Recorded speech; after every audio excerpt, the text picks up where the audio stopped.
Bueno, ahora sí, para que quede en la grabación, damos los buenos días. Hoy sábado 10 de abril del 21, lluvioso en algunas zonas y en otras nublado.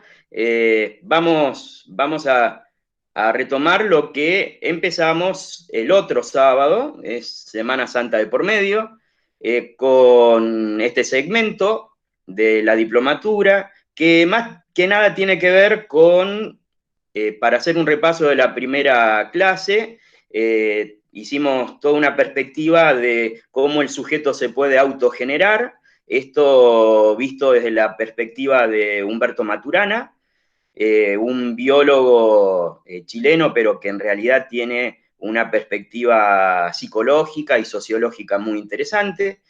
A partir de esa autogeneración también vimos lo que son nuestras debilidades, por decirlo de algún modo, que tiene que ver con nuestras fortalezas. Y aquí lo llamativo de esa supuesta antinomia, que no lo es. No es antinomia porque nuestras debilidades, cuando son asumidas, son nuestra oportunidad para progresar, para cambiar, para aprender.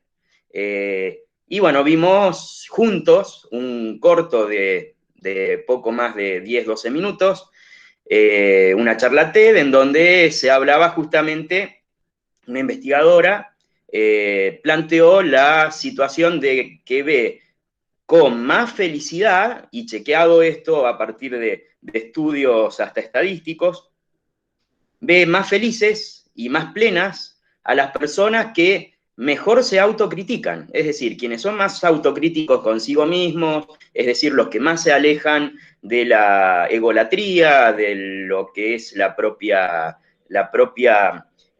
autoafirmación del yo, pero desde una perspectiva exagerada. Esa gente vive más feliz, vive mejor, hace mejores cambios, ¿no?, en lo que es su vida. Y justamente a partir de eso también vimos lo que son las resoluciones de conflictos, terminamos con un criterio de resolución de conflictos que es el método SOX, método devenido de la inteligencia emocional, de Daniel Goleman, a partir del cual podemos gestionar conflictos, que también de eso se trata, que podamos tener algunas herramientas para hacerlo, ya sea en el plano individual como en el plano grupal, teniendo lo que son los distintos métodos, mejor dicho, los distintos momentos de un conflicto, y a partir de eso resolverlos. Por eso, hoy vamos a hacer voy a empezar, ya que los agarro un poquito dormidos todavía, voy a hacer una introducción de aportes de la psicología, propiamente dicha como disciplina, porque justamente de eso se trata esta diplomatura, que hagamos perspectivas teóricas. En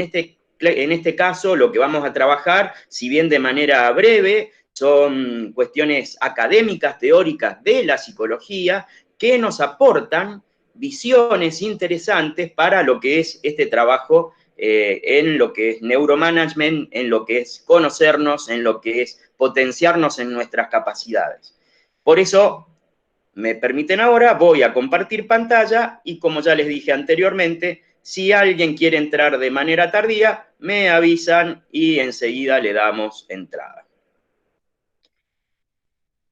Ya vamos.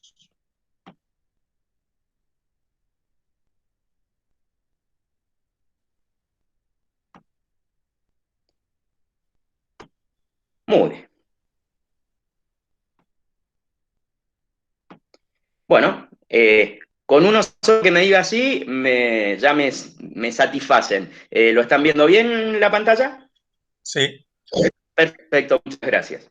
Bueno, como les decía, vamos a empezar con aportes de la psicología. Saben que me pueden interrumpir todo lo que sea. Yo los escucho porque de eso se trata también, justamente cómo vamos a trabajar estos temas si no habilitamos la escucha y las preguntas y las repreguntas, ¿no? Entonces, como les decía antes, desde la psicología tenemos varias propuestas teóricas, desde la historia de la psicología, algunas más tradicionales, otras más modernas, pero que todas tienen que ver con esto de la conversación que hablábamos en la clase pasada. Recuerdan que comparábamos la conversación con lo que es el bailar, el interactuar con el otro.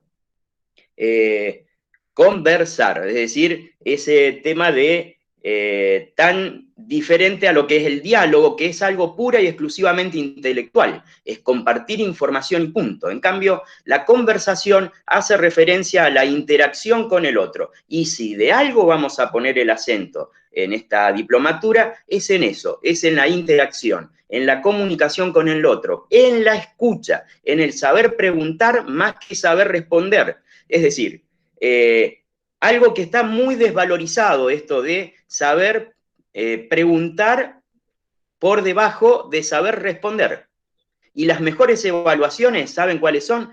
Las que tienen que ver con hacernos preguntas, no con responder todas las preguntas habidas y por haber, como un programa de preguntas y respuestas de televisión.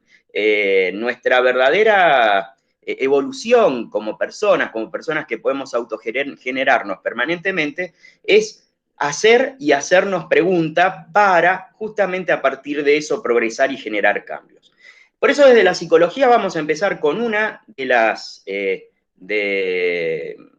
se quiere, las corrientes, en este caso una corriente al lado de las otras corrientes psicológicas, tal vez un tanto más modernas, que es la teoría sistémica. Teoría centrada, o mejor dicho, nacida en lo que es la primera enseñanza de un especialista de la comunicación como Václavic.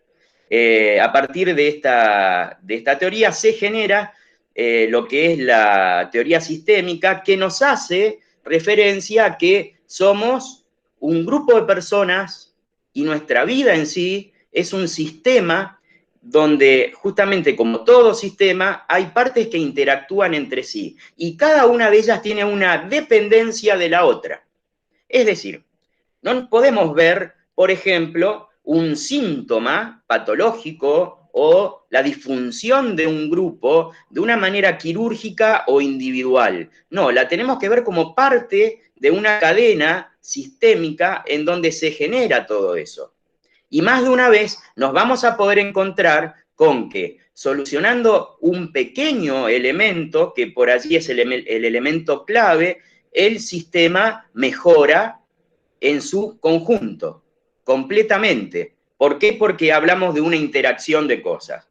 De más está decir que ese sistema, hay un sistema mayor que es la cultura en la que vivimos, los grupos donde habitamos, y bueno, obviamente también nuestra propia vida es a su vez un sistema que es conformado por valores, por costumbres, por conductas y por, digamos, todo lo que es nuestro accionar en el mundo. Para esto hay un concepto clásico de lo que es la teoría sistémica, que es el concepto de feedback. Feedback, ustedes saben que es una retroalimentación, cuando hablamos de un proceso de ida y vuelta, en donde no hay un generador y un generado, sino que los dos son generadores y generados al mismo tiempo, interactuando en un ida y vuelta. Y bueno, de eso se trata inclusive toda conversación y toda interacción humana. ¿Está? Hay un feedback negativo u homeostasis en donde, ¿qué es lo que vemos? Vemos que por allí hay cuestiones que se petrifican o se convierten en algo que no se puede cambiar y que lógicamente todas esas cosas están muy bien enlazadas como para que nada cambie. Por ejemplo, desde lo psicológico, hay gente que calla un trauma por miedo a ser mal vistos en una de esas en su grupo, o por miedo a generar alguna emoción negativa o algo por el estilo, y ese callar no hace otra cosa que generar una falsa ilusión de equilibrio que no trae conflicto, pero que en realidad termina en conflictividades mucho más importantes, porque a partir de ese no hablar, por ejemplo, sobre la cuestión traumática, por ejemplo, en alguien que podríamos decir podría haber sido abusado, supongamos, ¿está? Al no hablar justamente un montón de otras cosas de ese sistema terminan siendo funcionales de manera negativa para sostener ese silencio. ¿Mm? Entonces, ¿cuál sería el feedback positivo o morfogénesis, que así se llama? Es cuando justamente a partir de cambiar pautas, podemos cambiar justamente todo ese sistema de homeostasis negativa que se estaba dando, de ese pseudo equilibrio que en realidad no era otra cosa que un equilibrio destructivo. Eso es lo que pasa en los sistemas cuando se perpetúa el mal funcionamiento.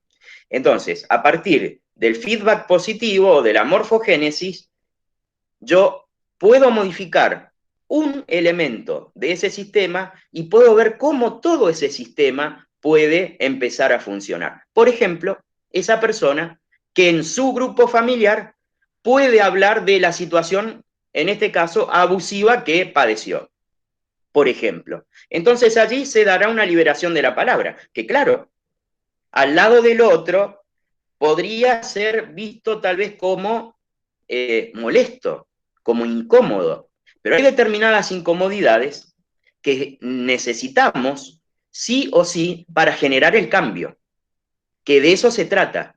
Estamos hablando de entender a los sistemas desde la teoría sistémica como sistemas que cuando se perpetúan en un mal accionar, perpetúan también el malestar y la disfuncionalidad. Entonces, el feedback positivo o morfogénesis es el que genera, en este caso, la salida, o mejor dicho, la mejora, la retroalimentación positiva de lo que es todo el sistema. ¿Cómo trabaja la teoría sistémica o la terapia sistémica, mejor dicho, ya cuando trabaja con pacientes o con grupos? Lo hace de manera breve, focaliza el problema, por ejemplo, en este caso, lo que yo les estaba diciendo recién. Hay alguien que no puede hablar y gracias a empezar a hablar todo el sistema puede mejorar, por ejemplo. En este caso, estamos hablando de sesiones que jamás van a exceder las 10 o 12 sesiones. Y ustedes dirán, qué práctico, qué rápido. No, la terapia sistémica no es resolutiva de cuestiones históricas o de cuestiones devenidas de la historia de un ser humano. No, focaliza en síntomas. Por ejemplo, en el caso que yo les decía recién, la cuestión de el no poder hablar, generar en esa persona o en ese grupo que pueda circular la palabra, que se pueda hablar. Veamos otra teoría, es la Gestalt. También es otra de las terapias y teorías que son al lado del psicoanálisis y otras teorías iniciáticas de la psicología.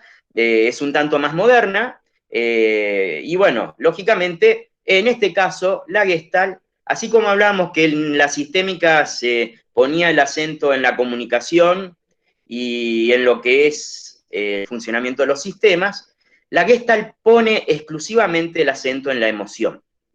Es decir, a partir de la evaluación de lo que son las emociones necesarias, porque en realidad las emociones son necesarias para nuestra vida, a pesar de que más de una vez lo veamos como una cuestión muy liviana, muy blanda, esto de decir las emociones son indispensables para nuestra vida, así lo son, y que es necesario sentirlas e identificarlas. De más está decir que, por ejemplo, de esta teoría gestáltica, provienen algunas conceptualizaciones, por ejemplo, de inteligencia emocional, de lo cual hablamos en la clase pasada.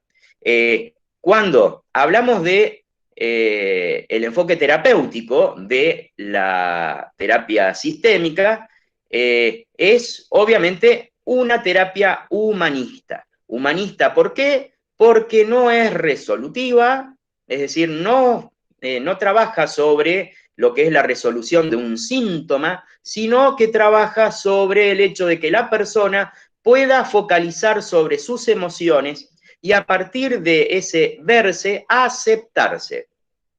Esto es lo que la Gestalt trabaja, es decir, la autoaceptación de la persona a partir de verse emocionalmente. ¿Y cuáles son las 4 emociones básicas que vemos en lo que es la perspectiva gestáltica? La alegría, el miedo, la rabia y la tristeza.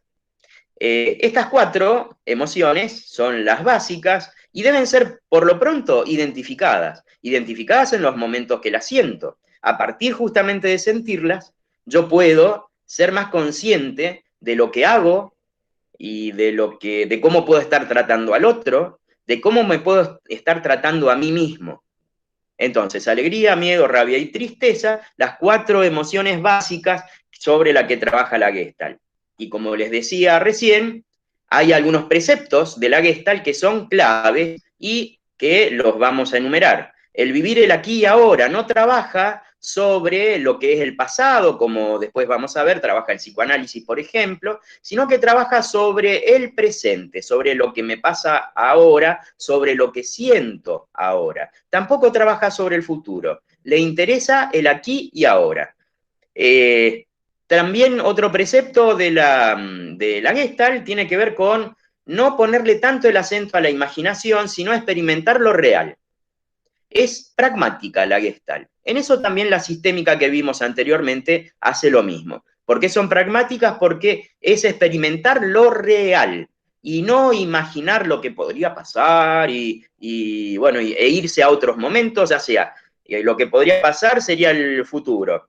Lo que pasó en otros momentos y quedarme centrado en eso sería el pasado. Bueno, son en la línea del tiempo, son momentos que la Gestalt no le pone el foco, sino que le pone el foco al presente. Abandonar los pensamientos innecesarios. Si nosotros nos ponemos a revisar todas las cosas que pensamos en un día, vamos a ver que en muchos momentos, o perdemos, por qué no decirlo, mucho tiempo, pensando en cosas innecesarias en las cuales por ahí en la calle se dice no te enrosques, o no te enredes, o no te enganches, o vas a saber qué, y uno por ahí se queda dando vueltas. Muchas veces esto tiene que ver con el enojo, ¿eh? La mayoría de las veces tiene que ver con el enojo, en tiempos en donde vivimos, muchas visualizaciones de esto del enojo, de estar enojado con el otro, pero desde una perspectiva de tener un enojo con sí mismo y a partir de lo que es la ley del espejo, proyectar ese enojo con los otros. Bueno, en esto tiene que ver justamente eso de quedarse enganchado y perder el tiempo en pensamientos que no me van a significar nada. Yo con ese enojo no cambio nada, al contrario, me engancho como se dice en la calle.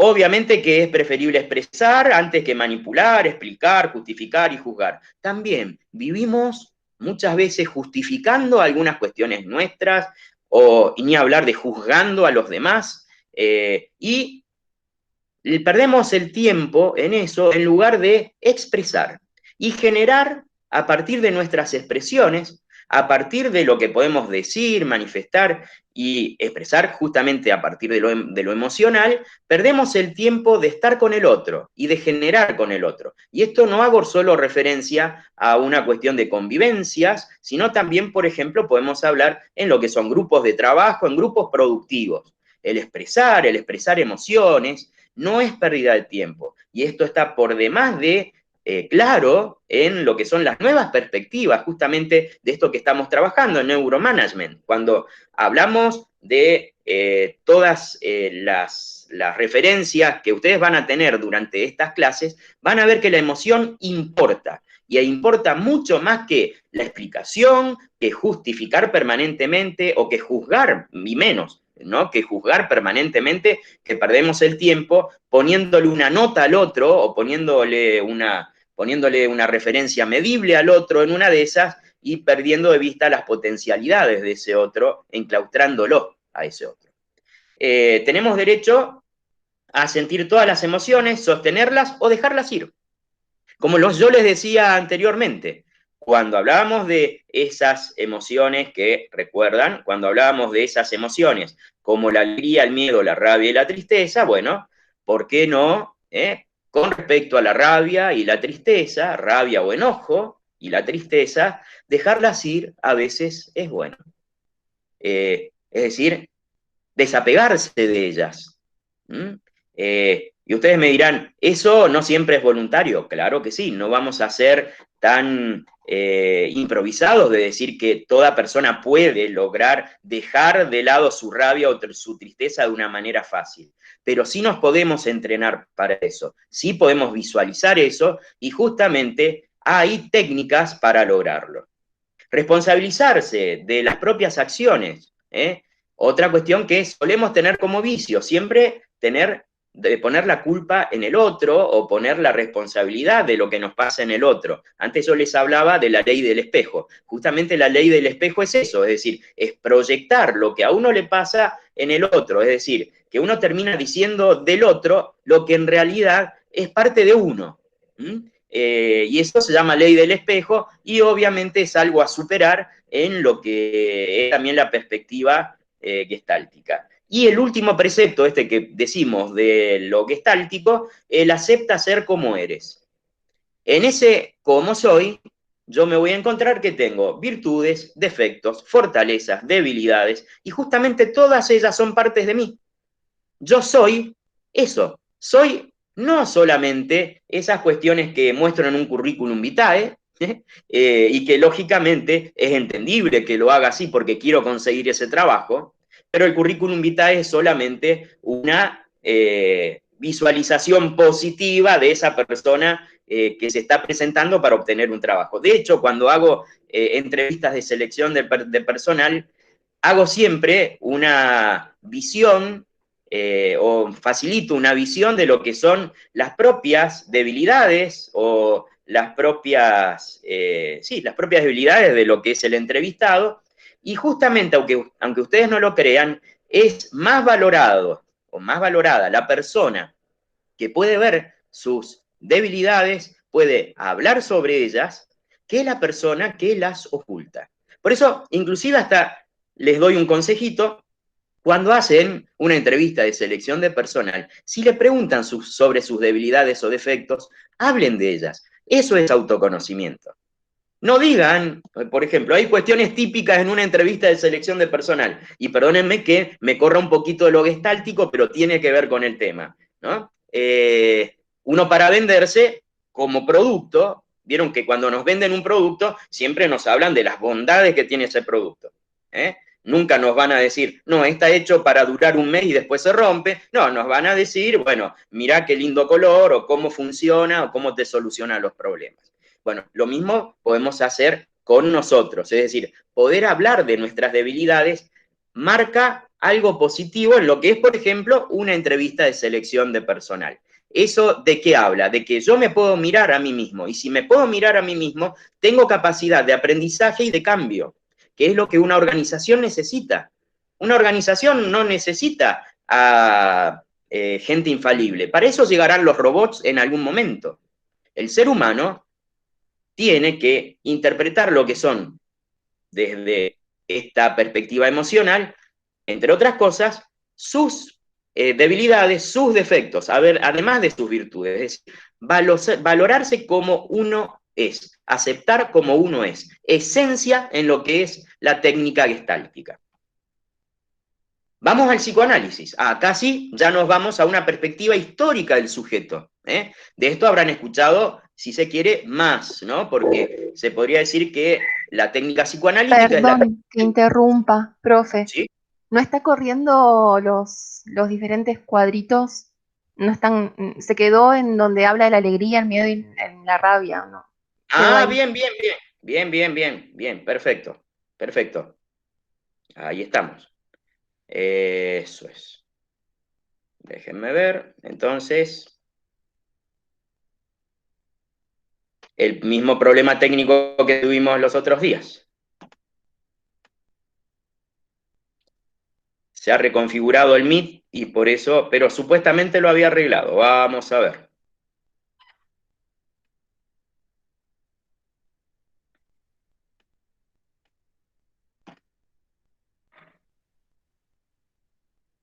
A ver si corre la próxima.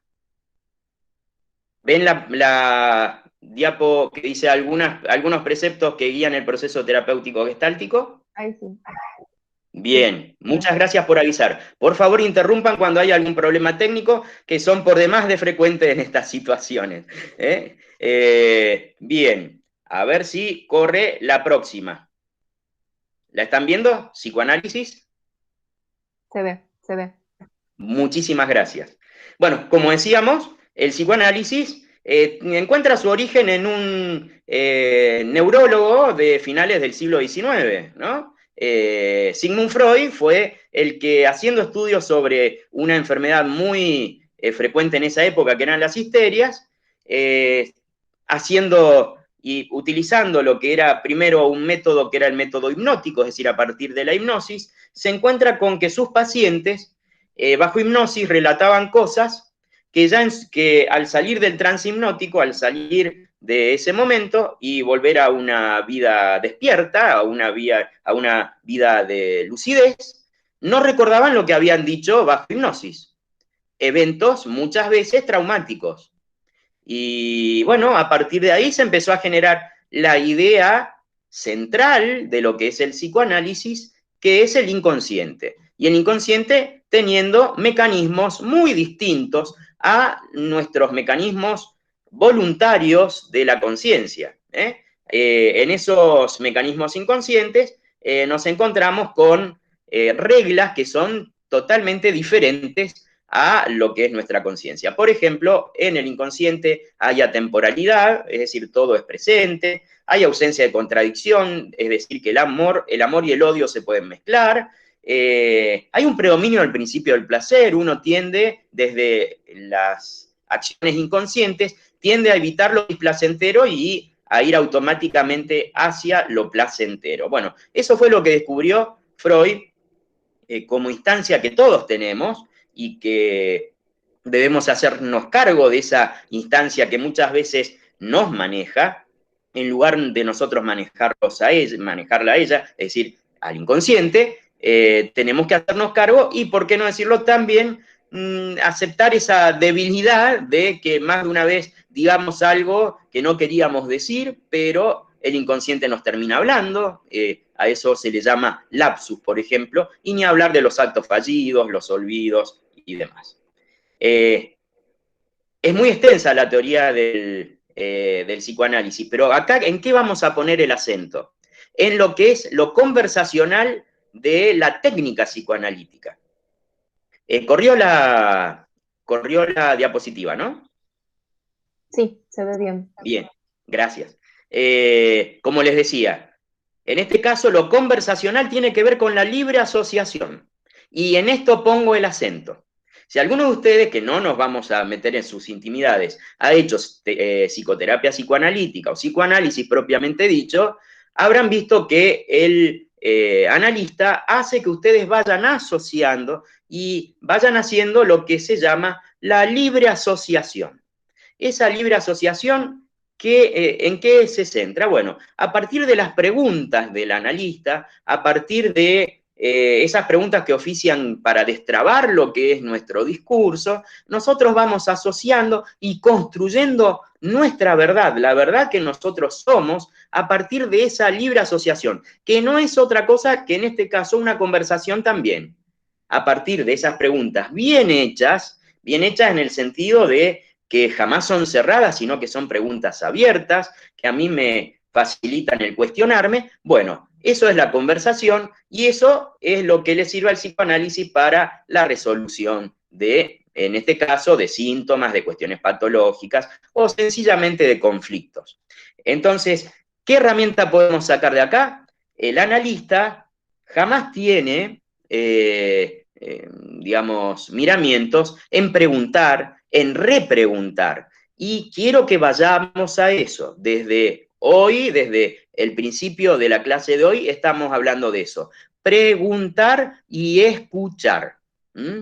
Preguntar y escuchar, más que responder. Eso es lo esencial de lo que inclusive vamos a trabajar en todos los módulos que verán con otros profesores. Aprender a preguntar, que es aprender a preguntarse también. O sea, así como le pregunto al otro, yo no solo lo impulso al otro a que aprenda y reformule, sino que también yo voy permitiendo más aprendizaje a partir de eso. Y en lo psicoanalítico está el proceso, en esta libre asociación, de la transferencia, en donde justamente el analista recibe todo lo que el paciente le transfiere. Por ejemplo, el analista en determinado momento puede ser, sin querer serlo, puede ser el padre de ese paciente y ver las manifestaciones, o puede ser la madre de ese paciente, o puede ser la pareja de ese paciente en cuanto a todo lo que transfiere emocionalmente, afectivamente el paciente. A eso se llama transferencia. Los mecanismos de defensa que evaluó el psicoanálisis, dicho muy rápidamente, y que lógicamente defienden a nuestro yo de lo que son algunos conflictos, son la racionalización, y esto cómo lo podemos ver, y bueno, todas las veces que a nuestros conflictos le tratamos de dar una explicación racional, científica, exacta, de decir, no, esto me pasa porque, y por allí me pasó porque estaba, como les decía antes, enojado, ¿está? Pero siempre es encontrarle el lado racional a los conflictos. Ojo, muchas veces nos defiende.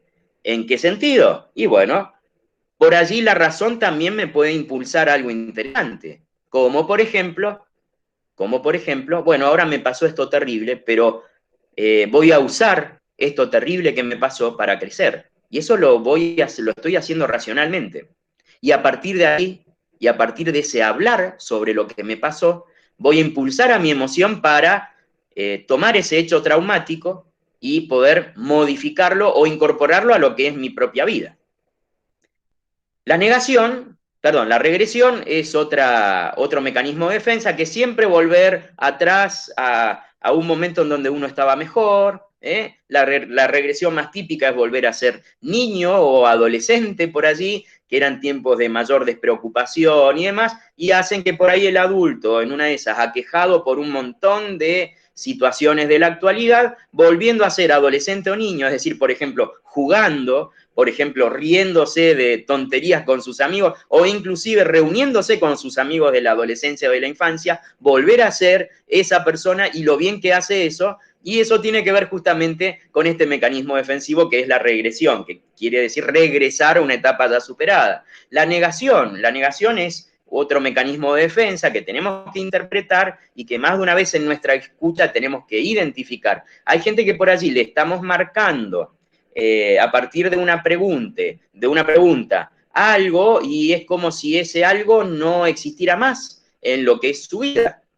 A esto se le llama negación, es decir, negar es negar lo que es un hecho o una inexistencia en la propia vida. Y bueno, a veces tiene que ver hasta con lo patológico.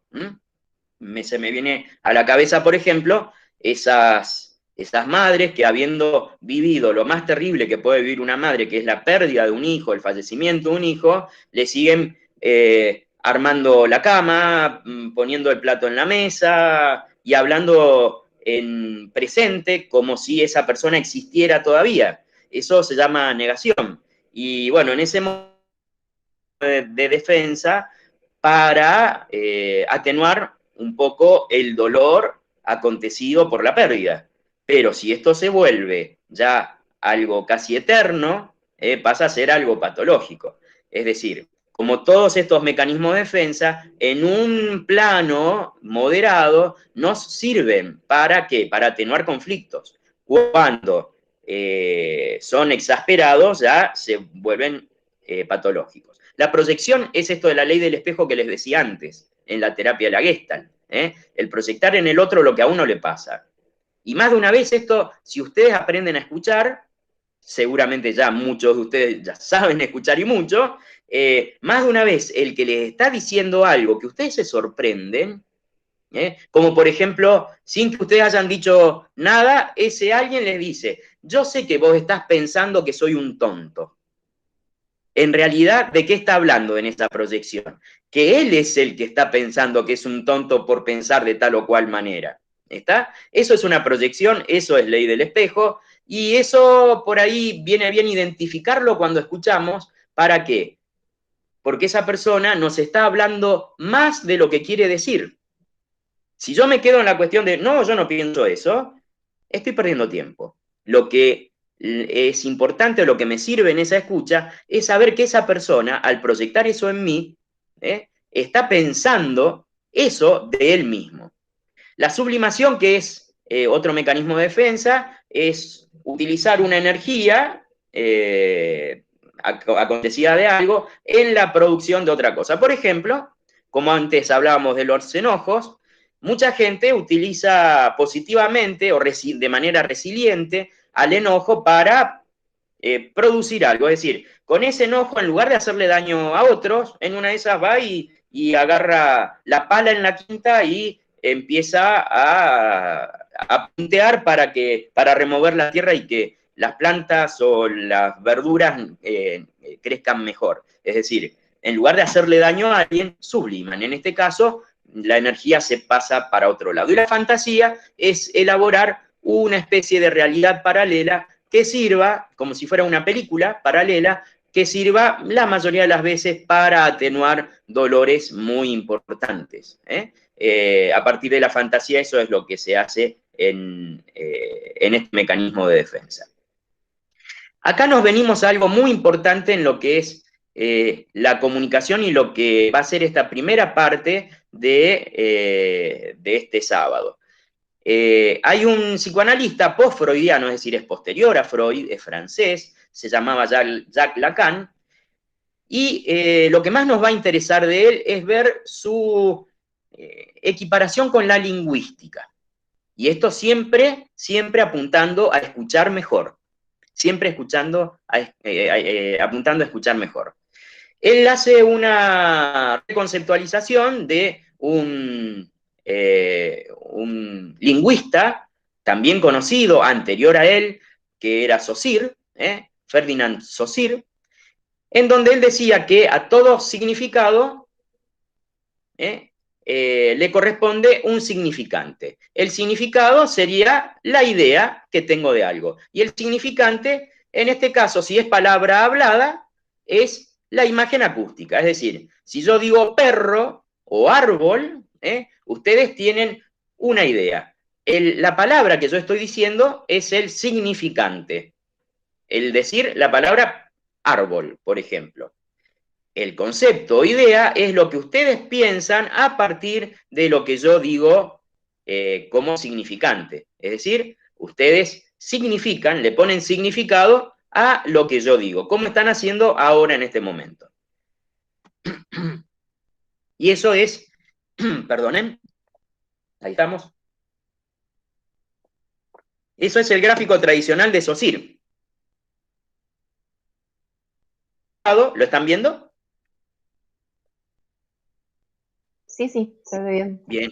El significado proviene de un significante. El significante es la palabra árbol, la imagen acústica, y el significado es el concepto, la idea que tengo. Bueno, bárbaro. Hasta ahí estamos bien, diríamos, desde Saussure. Pero, ¿qué sucede? No es interesante ser tan lineales. No es interesante ser tan lineales. ¿Por qué? Porque lo que Lacan dice es que nuestros significados y significantes cambian permanentemente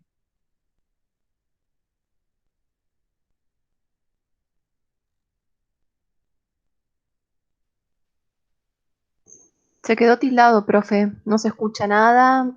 La imagen también quedó ahí tildada. Sí, se congeló.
Calculo que están todavía, ¿sí? ¿Me están escuchando?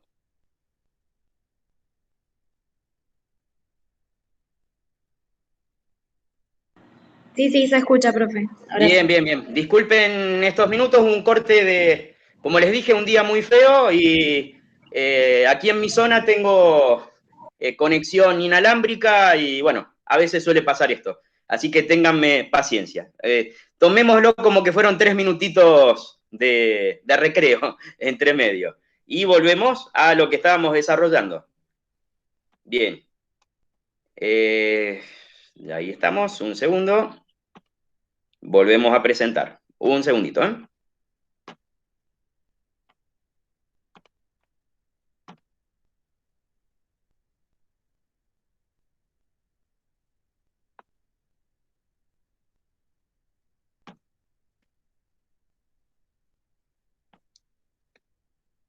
Bien. Estábamos en algo que es esencial y que es la cuestión del significado y el significante. ¿Me escuchan bien y ven la imagen, no? Sí, perfecto. Sí, sí. Muchas gracias. Como les decía, Saussure había planteado que a cada significante le corresponde un significado. Entonces yo digo árbol. Bien, ¿qué es lo que incorpora Lacan? Lacan incorpora la cuestión de que a ese árbol, está bien, yo le digo árbol, y quien me escucha le otorga un significado. Pero, como verán, cada uno puede interpretar su árbol. Y con esto nos pasa en toda cosa que digamos. Algo que digamos puede ser como significante, como palabra hablada, puede ser interesante para una persona, puede ser afectivo para una persona, o hasta esa misma palabra puede ser mal percibida, mal significada por otra, es decir, con emociones negativas. Y bueno, y en este caso lo mismo, yo digo árbol y alguien puede pensar desde un árbol frutal, florido, como ven allí, uno verde y muy vivo, o uno prácticamente seco y triste como el otro, como el que ven en el centro. Entonces, ¿qué es lo que obtiene Lacan como, digamos, como teoría? ¿Qué es lo que nos demuestra? Que somos personas hablantes y que a cada uno de nuestros significantes le podemos otorgar distintos significados y que nuestras conversaciones son cadenas de significantes. Cuando hablamos de Lacan, entonces hablamos de una atención flotante, en donde, al igual que Freud, ellos plantean que cuando la persona habla, no hay que escuchar solo lo que dice en palabra y quedarme con eso, sino saber entender, por eso se llama atención flotante, saber entender que por allí, si lo dejo hablar o si hago una repregunta, excedo y llego a una mejor conclusión de algo que yo pensé que había entendido y en realidad no lo había entendido bien. A eso le llamamos atención flotante y es muy interesante en lo que es la conversación con el otro. Para escuchar debe haber entonces una suspensión de todo lo que habitualmente es nuestro foco de atención. Entonces, en síntesis, debemos decir que nuestros prejuicios se deben suspender. Y esto es algo fundamental. Cuando escuchamos a alguien, como muchas veces perdemos la oportunidad de escuchar a ese alguien por prejuzgarlo. Por prejuzgarlo. Es decir, por ver qué apariencia tiene o por lo que es alguna cuestión visual que nos ha generado, por algo que en realidad no es otra cosa que una propia idea y de justamente un prejuicio que obturó nuestra escucha. Entonces, lo que tenemos que lograr fundamentalmente es la suspensión de nuestros prejuicios, de nuestras inclinaciones personales y las cosas, por más que las tengamos totalmente conocidas, escuchar la teoría de ese otro, porque en realidad se puede aprender mucho de ese otro. Y eso pasa, por ejemplo, con los niños. Más de una vez uno escucha teorías del mundo por parte de los niños que nos enseñan a que este mundo que vivimos, que sí tiene un significado y un significante unívocos, para él puede significar otras cosas. Y ese juego del niño, al que le llamamos juego simbólico justamente, nos da la pauta de cómo se puede vivir en un mundo mejor, en un mundo que emocionalmente podamos desplegar lo que son nuestras emociones a partir de la conversación y de la palabra. Más sobre el lenguaje. En este caso, yo después les voy a compartir un libro que es de otro chileno que se llama Ontología del Lenguaje, y con esto quiero ponerle mucho el acento en esta clase de hoy, que es el hecho de que nosotros no solo somos seres lingüísticos, sino que con el lenguaje generamos y no generamos a través del lenguaje. Es decir, a través de lo que yo digo, estoy generando mi ser. Si yo me digo, estoy motivado, me estoy motivando más. Si yo me digo, o le puedo decir a alguien que a esa persona la amo, estoy abriendo un círculo mucho más interesante de amor a partir de lo que genero con el lenguaje, con el discurso. Es decir, nos generamos a partir del lenguaje. Por eso, a veces es tan importante, por ejemplo, esos momentos de soledad en donde nos hablamos a nosotros mismos, lo que algunos llaman soliloquios. Esos soliloquios no son estar locos, no son un signo de locura, ni mucho menos. Eso de hablarse a uno mismo tiene que ver con generarse. Eso de decirse, ¿por qué me estoy desvalorizando ante esta situación? Si yo puedo. En ese yo puedo, en esa generación lingüística del puedo, yo soy capaz para esto, en realidad me estoy motivando a mejorar y a poder hacerlo. Somos seres lingüísticos y nos generamos a partir del lenguaje. Por eso se dice que el lenguaje es generativo. Y por eso es bueno, por ejemplo, hablar de las propias intenciones cuando queremos consumar algo, porque eso nos va a facilitar el hecho de poder establecerlo, de poder llevarlo a cabo. Entonces, la palabra nos hace y hacemos con la palabra.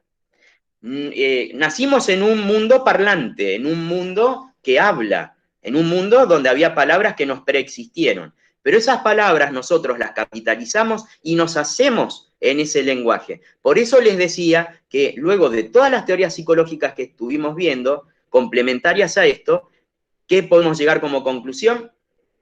Que el humano se crea en el lenguaje y a través de él. Esto es muy bien desarrollado por Rafael Echeverría. El humano es un ser lingüístico, entonces estamos particularizados por el lenguaje. Por el lenguaje somos las personas que somos. Somos el lenguaje la manera de comprendernos. ¿Me dicen si van corriendo bien las diapositivas? Sí, se ve perfecto. Perfecto. El lenguaje es generativo porque pasa de ser algo que describe a algo que crea realidades. Y esto, dígame si no es cuando, por ejemplo, supongamos, alguien nos lee un cuento y cerramos los ojos y vemos la realidad generada por ese cuento. Que eso nos pasó desde tempranísima edad. Y siempre es bueno que nos sigan contando cuentos. Pero desde tempranísima edad, ¿cómo movilizamos nuestra imaginación? Leer un cuento no era otra cosa que pasame palabras para que yo pueda generar la realidad que disfruto a partir de esas palabras. Eso es el lenguaje generativo. Lo que yo escuchaba de niño o ahora, cuando me cuentan ese cuento, no es otra cosa que un enriquecimiento hacia mí mismo, porque yo me estoy generando a partir de ese discurso. Y es más, a partir de ese cuento, cada uno puede hacer el foco, la interpretación que quiera en las ideas que corresponda, porque como dijimos anteriormente, no siempre a un significante le corresponde un mismo significado, sino que eso puede cambiar. El humano se crea en el lenguaje y a través de él. ¿Qué quiere decir? que cada persona es distinta a la demás y tenemos la posibilidad de rediseñarnos permanentemente desde el lenguaje, reinventar ideas a partir de ese lenguaje, de esas palabras que digo, de lo que digo, de voy a cambiar esto, voy a cambiar esta situación, voy a poder, por ejemplo. Dos principios de la ontología del lenguaje. No sabemos cómo las cosas son del todo. Y esto ya lo dijeron viejos filósofos, que el mundo no lo percibimos como es, sino que lo percibimos como somos. No sabemos cómo las cosas son, solo sabemos cómo las observamos e interpretamos. Y vivimos en mundos interpretativos. Es decir, la palabra, lo que interpreto de ese mundo, lo que puedo decir de ese mundo, es mi construcción del mundo. No solo actuamos de acuerdo a cómo somos, también somos de acuerdo a cómo actuamos. Uno deviene de acuerdo a lo que hace. ¿Qué quiere decir? Bueno, en esto no va a bastar con que yo diga soy honesto. Ahí empecé a generarme, hablando de mi honestidad y tratando de generar esa honestidad. Después la voy a tener que actuar lo que digo, hacerme cargo de lo que digo. Eso es importantísimo. Es decir, nada peor que quien se miente a sí mismo, quien se dice honesto y no lo es. Yo estoy generándome a partir de esa palabra, pero ahí no terminó el acto generativo de esa palabra. Soy honesto y ya ahí tengo la garantía de que voy a ser honesto. No, me genero como honesto, pero después tendré que actuar como tal para hacerlo. Entonces, interactuar con justamente la acción a partir de la palabra. Nuestras conductas no son solo la parte visible de nuestra personalidad, también la regeneran permanentemente. Y ambas, como dice allí, son causa y efecto de la otra en una constante relación dialéctica. Palabra, conducta. Palabra, conducta. Por eso que les decía antes, no le perdamos el miedo a preguntar, no perdamos el miedo, perdamos el miedo, mejor dicho, en este caso, a que nosotros tengamos la posibilidad de hacer repreguntas sin ser visualizados como cargosos. El hecho de preguntarle al otro y de generar esa conversación con el otro hace que en esa relación dialéctica aprendamos más y logremos mejores resultados, porque de eso también estamos hablando. No estamos hablando de una perspectiva humanística, estamos hablando de resultados, que quede bien en claro esto. Todas estos conceptos tienen que ver con nuestra propia reconceptualización, con este mejorar uno mismo, lograr mejores resultados, inclusive si quieren en lo laboral, en nuestro rendimiento personal cotidiano, no solo en la perspectiva emocional. Y acá un proverbio de la tribu Cherokee. Escucha o tu lengua te dejará sordo. Escucha o tu lengua te dejará sordo. A ver, ¿qué me podrían decir en una libre asociación sobre esto? Escucha o tu lengua te dejará sordo. Los escucho a ustedes, a ver.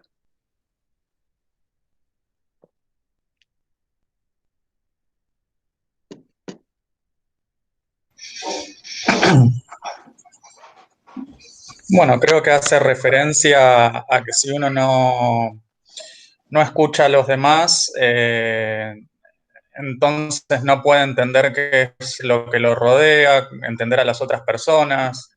Creo que va un poco en base al cuento que nos diste para leer, Así que va es. por ahí también. Bien, bien, bien, buenísimo. Muchas gracias. Sin dudas. Bueno, Vivimos en un mundo en donde se ha desjerarquizado la escucha.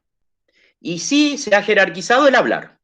Es decir, ¿cuánto sabe por qué habla? ¿No? Y más de una vez ese hablar indefinido y permanente no hace otra cosa que meter atrás de un telón lo que son las propias ignorancias. Entonces, quien escucha asume primero, recuerdan en la primera clase cuando hablamos de la vulnerabilidad, quien asume su vulnerabilidad, sus falencias, sabe que tiene que escuchar para mejorar. Como decíamos recién, tiene que hablar para autogenerarse, pero escuchar al otro para generarse de manera conjunta. vemos como fenómeno muy frecuente hoy por hoy esta cuestión de que hay gente que habla, y a ustedes les debe pasar en la vida cotidiana, díganme si no les molesta, y a veces al límite de la ira, como decíamos antes en la Gestalt, si no les molesta al límite del enojo, el que alguien les hable permanentemente y no les dé lugar para la escucha. Y estamos viviendo en un entorno que al ser un entorno vertiginoso, ansioso, se llena de palabras del otro, pero más de una vez esas palabras no habilitan a lo que es la escucha. Entonces, ¿qué tenemos que habilitar? Habilitar la posibilidad de escucha. ¿Cómo? Haciendo preguntas. ¿Cómo hago preguntas? Hay distintos tipos de preguntas y a eso vamos. La acción de escuchar entonces es voluntaria. Yo pongo mi actitud en escuchar. El oír es que llegue algo a mi oído y punto. Y ahí se resignifica o lo que sea, pero no es un acto voluntario. La escucha sí. Yo me predispongo a escuchar. Me predispongo a escuchar al otro. Perdonen que sea reiterativo. ¿Van corriendo las diapositivas? Sí, sí, sí. Bueno, recemos para seguir teniendo buena internet entonces. La escucha activa es una forma de comunicación que lógicamente, ¿qué es lo que hace? Que no solo se refiere a la habilidad de escuchar lo que la persona está expresando directamente, sino también los sentimientos, ideas o pensamientos que subyacen a lo que se está diciendo. Por eso les di todas las anteriores pequeñas líneas de las teorías psicológicas.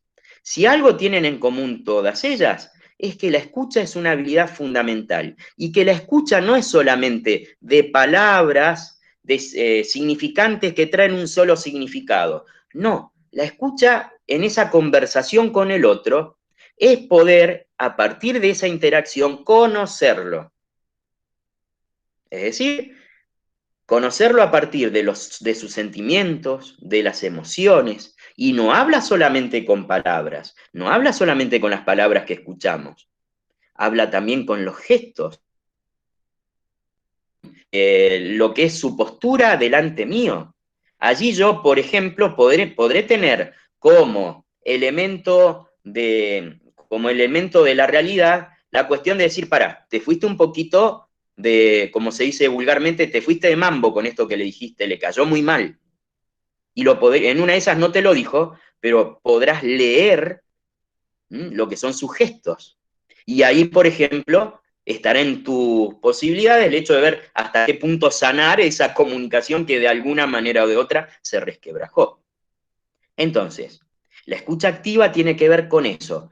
Fundamentalmente, si ustedes me preguntan, ¿con qué tiene que ver la escucha activa? Con implicarme en la escucha hacia el otro. No en una cuestión de, como en un comercio, decir, bueno, a ver qué necesitas. Necesito un paquete de curitas y listo, ya está. Ahí fue algo solamente instrumental escucharlo, no. La escucha de la que estamos hablando es una escucha emocional, en donde yo soy, en mí se plasman las emociones del que tengo enfrente, del que estoy escuchando.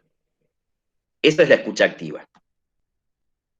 Y lo mismo pasa con otros sentidos. Me dicen afuera llueve, escucho, no puedo salir a jugar con mi hijo, por ejemplo. Eso es el significante y el significado. Suena un tema musical en la radio, uno cualquiera. Por ahí, para otro, no tiene ningún significado. Para mí, es justo el tema con el que conocí a la persona de la que estoy enamorado. O veo fotos de vacaciones y vuelvo a viajar a ese país mientras las miro, siendo que en una de esas, esa misma foto no significa gran cosa para otro que la pueda ver.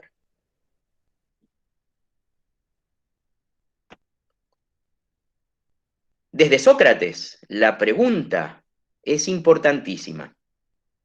Y estamos hablando allá lejos, por eso no nos vamos a detener enormemente en Sócrates, pero sí en sus preguntas.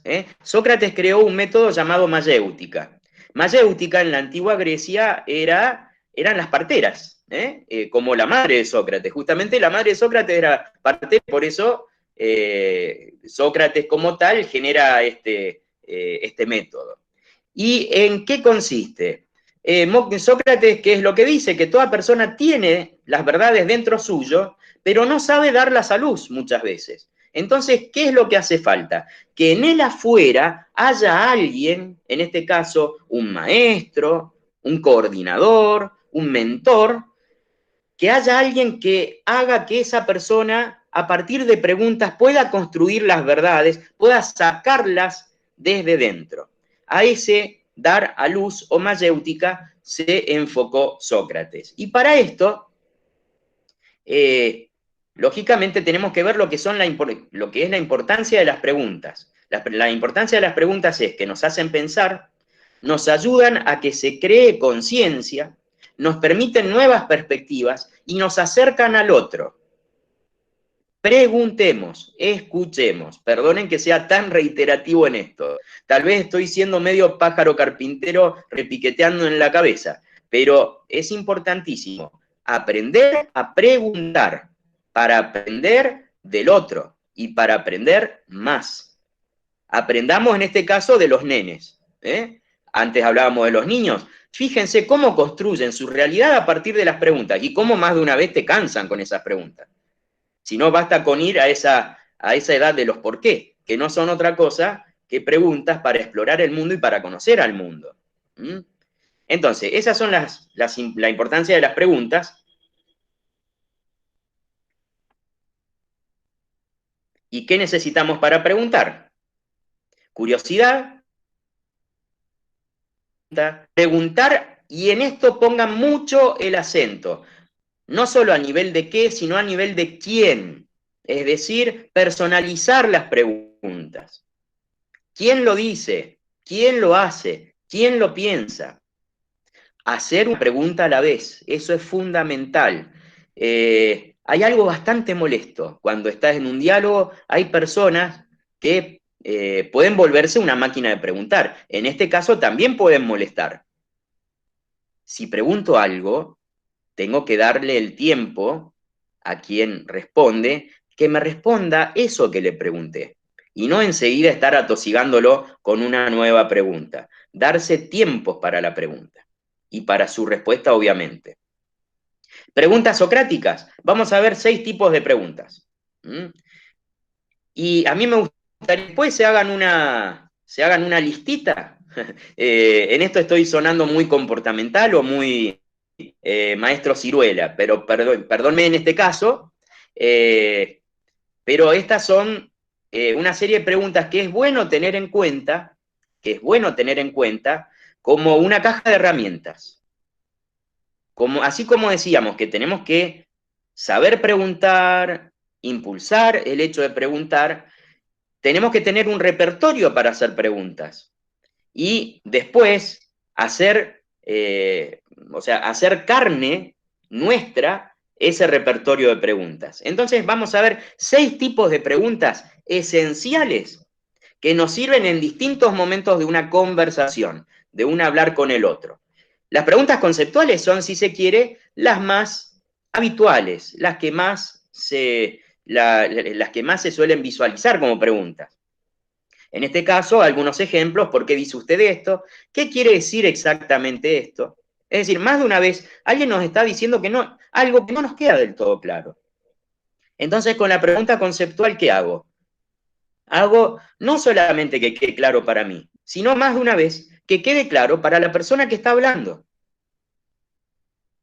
Y es más, esto tiene que ver con esto de generarse en el propio lenguaje. Y por qué no decirlo, generarse en este caso en las preguntas. ¿Cuál es la naturaleza de? ¿Qué es lo que ya sabemos respecto a esto? Preguntas conceptuales todas, que después, obviamente, este PowerPoint también lo van a tener, conjuntamente con los links de las grabaciones de esta clase, y me gustaría que los tengan como en su caja de herramientas. Pregunten. Preguntas para comprobar conjeturas o supuestos. En este caso, si bien son preguntas que por allí suelen usarse un poco menos que las anteriores, ¿qué más podríamos asumir o suponer? Por ahí, más de una vez suponemos que una conversación está terminada en algo y nos quedamos con algo más por saber.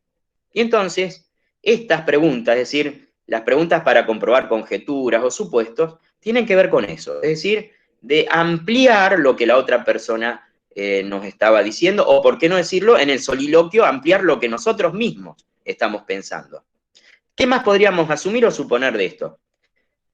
O, por qué no decirlo, parece que usted está asumiendo que... ¿Cómo escogió esos supuestos? Por favor, explique por qué o cómo. Todas preguntas sobre conjeturas o supuestos. Vuelvo a decirles, todas preguntas fuertes, todas preguntas poderosas, las que estamos viendo.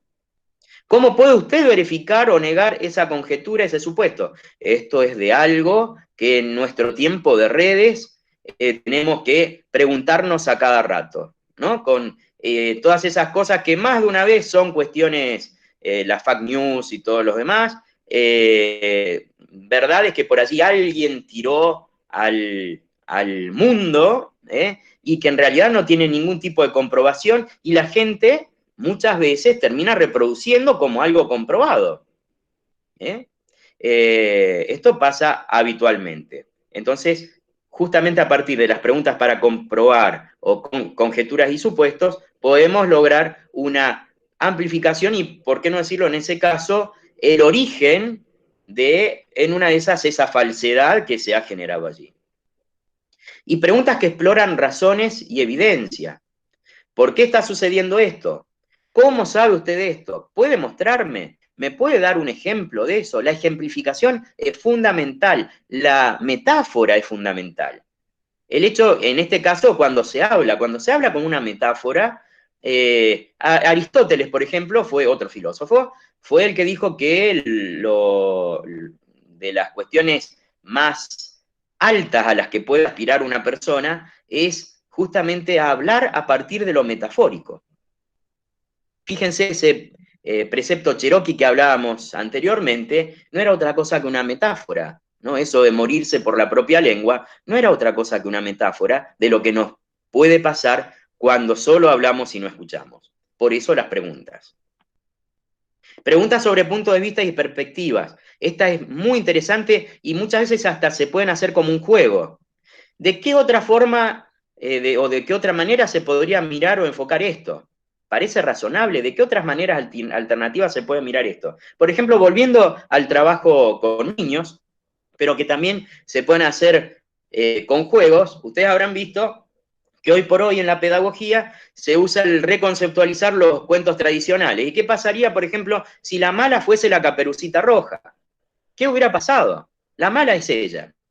O supongamos que, bueno, el lobo, justamente, el lobo es bueno, o que, ¿qué pasaría si en lugar de Blancanieves hubiéramos tenido que despertar a los enanitos? O vaya a saber cuántas cuestiones.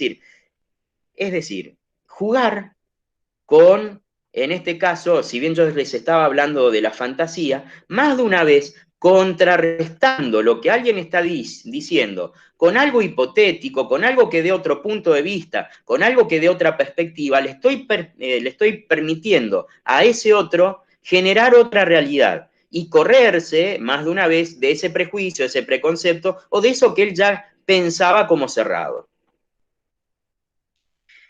Preguntas para comprobar implicaciones y consecuencias. ¿Tiene sentido esto? ¿Son deseables? ¿Y entonces qué pasaría si? ¿Cuáles son las consecuencias de esa suposición? Bien, todas cuestiones que tienen que ver justamente para comprobar implicaciones y consecuencias. Y vuelvo a decirles, consejito, anótense estas preguntas y apréndanselas para tenerlas como una caja de herramientas. No saben cuánto se enriquece una persona que puede modificar su capacidad de hacer preguntas. Aprender a responder, aprendimos desde chiquitos. Aprender a preguntarnos, la educación, y vaya a saber cuántos entornos, no nos enseñaron tanto. Y tenemos que aprenderlo. aprender a preguntar, reitero. Y perdonen que sea cargoso en esta cuestión. Y preguntas sobre las preguntas. ¿Cuál era el punto de formular esta pregunta? O volver al principio, que justamente en esa rememoración de lo que venimos hablando, terminamos haciendo la síntesis de lo que necesitábamos sintetizar. ¿Cómo empezó esa pregunta? ¿Cómo se terminó? Bien, bueno, hasta ahí vamos a llegar con las preguntas. Si bien ustedes en el PowerPoint van a ver, permítanme un segundo que vuelvo, detenemos la presentación, ahí estamos. Como les decía, en el PowerPoint van a ver algunas plaquitas más, que todas ellas tienen un desarrollo breve que en este caso generan esta cuestión de entender la capacidad de preguntar como una competencia fundamental en lo que es una persona que conviva con el otro y trate de modificarse a sí mismo y al mundo. Sí quería aprovechar este ratito, previo al break, para hacer algún repasito de qué es lo que pudieron ver, y no es para tomarles examen, ni mucho menos, de más está decirles, esto no se trata de un examen, sino de poder hablar, e inclusive por ahí para hacer más, para que esto no sea solamente locución de parte del profesor y que sea todo palabras habladas por parte del profesor. Me gustaría ver qué pudieron ustedes resignificar a partir de la lectura que hemos dado sobre lo que es, bueno, el caballero de la armadura oxidada, ¿no? Y por ahí, bueno, ¿en qué momentos se pueden haber encontrado ustedes resignificados o qué pudieron pensar a partir de esta lectura? Me encantaría escucharlos y construir a partir de esto.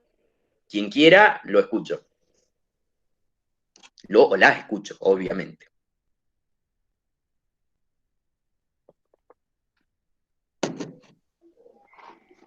La verdad que el libro, El Caballero de la Armadura Oxidada, está bárbaro, porque realmente te muestra cómo a través de las cosas que vamos viviendo, ¿no? Todo lo que sean miedos, frustraciones, sentimientos, emociones, todo lo que la vida nos va llevando en el día a día, nos llevan a un momento determinado empezar a construir esa coraza que no sirve para nada, porque lo único que hace es alejarte de la vida, primero y principal, alejarte de tu misma esencia, y a partir de ahí se bloquea todo lo que te rodea, porque al estar uno mal, está todo mal.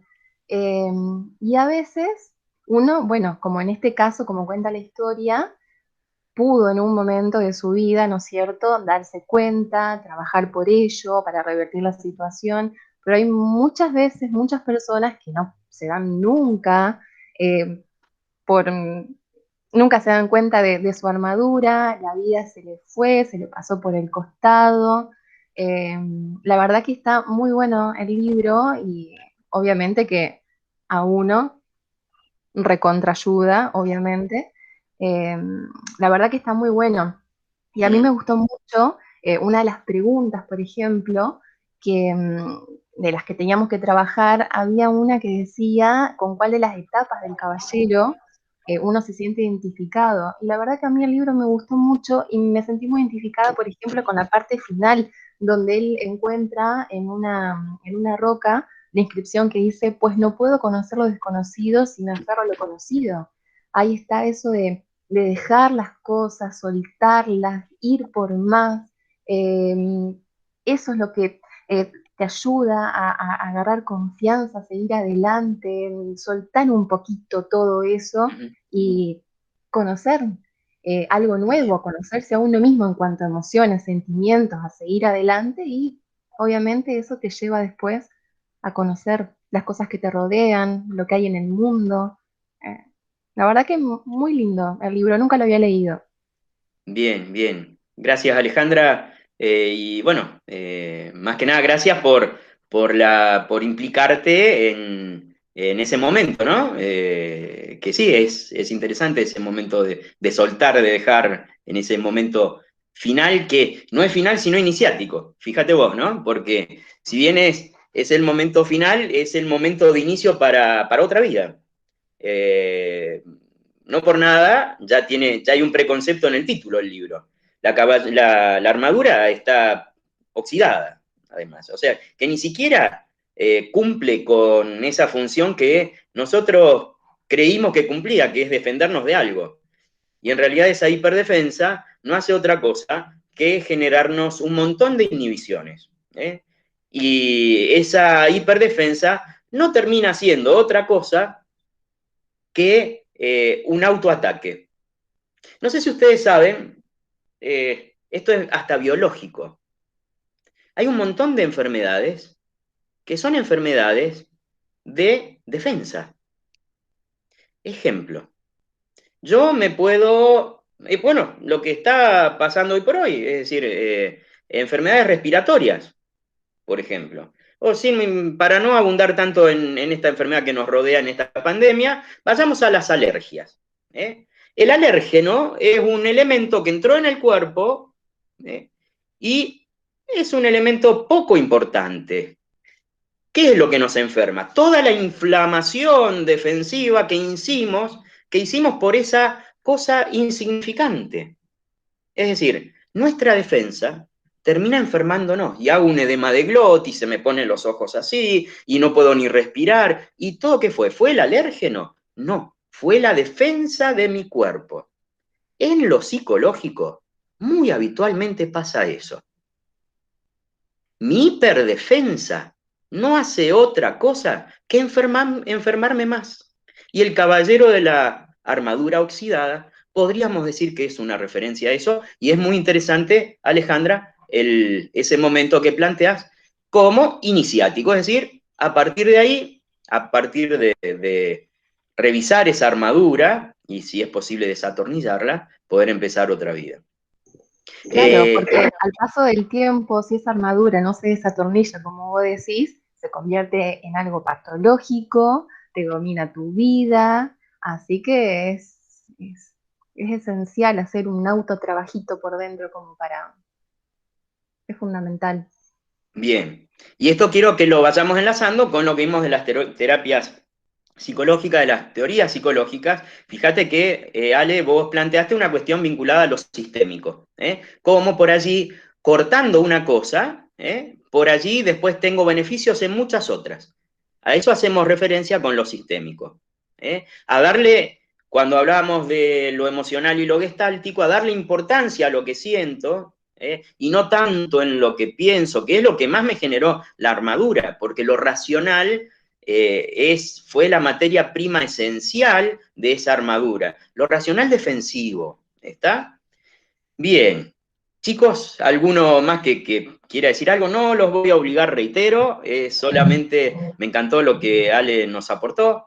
Yo no lo ¿Qué leí, nos pueden decir? pero me queda de tarea para la próxima semana, porque con lo que dijo Alex ya me dieron ganas de leerlo, la verdad. Ajá, bien, perfecto, perfecto. Bueno, Emi, sí, Lo voy a léelo, buscar. no es tan largo, es casi, podríamos decir, no es un cuentito corto, pero tampoco es una novela, No, pero está buenísimo, está te buenísimo. lo vas a Lo que devorar, dijo Alex quédate te lo tranquila vende, te que lo vende. buenísimo. Bien. Nico, vos también lo leíste porque antes hiciste una interesante observación sobre lo que Sí. leíste. Sí, lo leí, me pareció bastante interesante, en muchos aspectos me sentí identificado, que creo que todos, ¿no? En algún momento o ahora mismo siempre tenemos tal vez alguna armadura, por decirlo de alguna forma, puesta encima, porque bueno, es un mecanismo natural de defensa que tenemos. En realidad me quedé pensando más en otras preguntas y en las consecuencias sobre todo, porque me puse a pensar, bueno, qué bueno que el caballero tuvo la oportunidad de tener al mago que lo ayudó, de tener a los animalitos, por decirlo de alguna forma. Yo me puse a pensar, digo, tal vez yo tengo muchísimos problemas, no me doy cuenta tal vez de esos problemas y del daño que me está causando y me pongo a pensar cómo puedo hacer para justamente no llegar digamos, a ese punto donde, por ejemplo, el caballero llegó, en el que estaba a punto de perder, por ejemplo, a su propia familia, y darme cuenta a tiempo, ¿no? De que tengo que aplicar un cambio, de encontrar esas alarmas y cómo buscar esa ayuda o cómo poder comprenderme a mí mismo para que, bueno, poder mejorar, que no termine en un mal episodio. Entonces me generó tal vez más dudas que tal vez respuestas, ¿no? Me dejó preocupado en algunas cosas porque sí que me sentí identificado, obviamente, pero bueno, supongo que tendré que seguir investigando y seguir preguntando y estar abierto. Interesante, Nico, lo que decís. Así como dijimos de valorar las preguntas, detrás de valorar las preguntas hablamos de valorar las dudas. Sigo con los filósofos. Ustedes habrán escuchado hablar alguna vez o habrán escuchado esa frase de René Descartes que dice pienso, luego existo. Pero toda la parte, y ahí vamos a lo que escribe uno de los chicos, ahí lo veo en el chat. ¿Qué valora Descartes? Bueno, él en determinado momento dice dudo de todo. Y bueno, ¿cuál es la conclusión? Si dudo, pienso, y si pienso, luego existo. La duda es la que realmente genera nuestra existencia, no las certezas. Las dudas generan nuestra existencia porque nos convierten en seres vivos, seres que podemos modificar. Por eso, Nico, lo que estás diciendo es por demás de esperanzador. Más que decir tengo un montón de certezas, decir tengo un montón de dudas y de preguntas para responder, es el mejor de los terrenos fértiles como para sembrar. Entonces, buenísimo. Y bueno, sí, es de lo que se trata. Generar preguntas y sí, el caballero sí que las genera. Porque bueno, de manera polisémica, es decir, con muchos significados que podemos enlazar, justamente eso de significado y significante, a partir de esas dudas nos podemos construir. Francisco dice, yo perdón, no tengo audio ni cámara hoy. Yo lo leí de chico y ahora lo estoy leyendo de nuevo y estoy viéndolo con otro enfoque, viéndolo como más que un cuento. Muy bueno. Sí, Francisco, tiene que ver justamente con eso. Yo siempre digo que por ahí hay obras que tenemos que retomar, ¿no? Por ejemplo, no hace mucho volví a leer El Principito. Y fue una de mis primeras grandes lecturas que me acuerdo, una tía docente, hoy muy viejita, con 91 años, me lo regaló y me dijo, quiero que leas esto. Yo adoraba a esa tía, la adoro, al día de la fecha, y lo tomé como un lindo viaje. Y hoy por hoy puedo resignificar ese viaje con 56 años, puedo resignificar ese viaje desde otro lado. Y justamente con eso tiene que ver, significante, significado. Lo que puedo preguntarme en cada momento. ¿Estaba claro esto? ¿No está claro? Todo esto está en torno a esta cuestión. Por eso, Francisco, lo que decís, que leerlo para resignificarlo sin dudas. Y todo lo metafórico, todo lo... Es más, pasa con películas, puede pasar con películas tranquilamente. Uno por ahí, en determinado momento, a X película, obviamente simbólica, además, la tomó desde un lado y después recién cuando la puede ver desde otro lugar, puede darse cuenta todas las cosas que se me habían pasado. Por ejemplo, hace no mucho, mejor dicho, vi La Historia Sin Fin nuevamente, porque la vimos con un sobrinito que tengo, un sobrinito político que tengo, vimos La Historia Sin Fin, una vieja película, ¿está? Debe tener como 30 años mínimo, si no más, y me encontré con algunas frases, con alguna perspectiva de la vida, digo, pensar que yo esto lo vi en algún momento y lo vi como una historia de aventuras. Y fíjense, no les estoy hablando de un cine muy profundo, no, les estoy hablando de cine infantil. Que hoy es lo que hoy por hoy se está utilizando también, ¿no? Hacer pensar y resignificar. Por eso, buenísimo, Francis, o Pancho, si querés que te diga así, lo que trae sobre la resignificación de estas cuestiones. Bien. Bueno, chicos, ¿quieren que hagamos un break hasta, si les parece, hacemos un break de 20 minutos hasta las 11? ¿Qué les parece? Y ahí retomamos con la segunda parte de la clase, que será inteligencias múltiples, es decir, hoy son 2 clases en una. Aquí cerramos la primera parte y en la segunda clase haremos foco esencialmente en lo que es la teoría de las inteligencias múltiples, que por allí nos van a brindar otra visión de lo que es la inteligencia, visión necesaria e imprescindible inclusive para nuevas cosas que ustedes van a ver en esta diplomatura, porque lo que estoy haciendo yo es un trabajo de abrir